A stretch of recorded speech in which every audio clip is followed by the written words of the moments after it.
na. Oh. Lagyan mo ng napkin yung panty ko.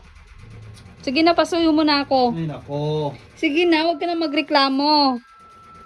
Ayusin mo ah.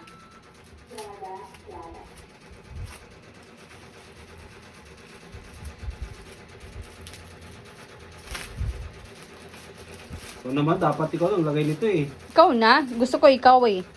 Bakit kailangan ba ako ang lalaki talagang maglalagay ng napkin?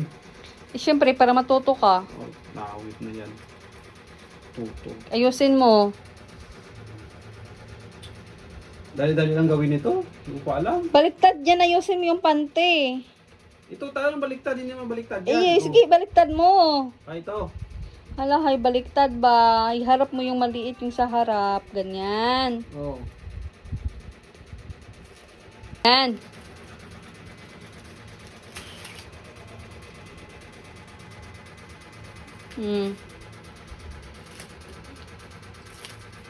Magaling ka pala maglagay eh. Lagi maglagay.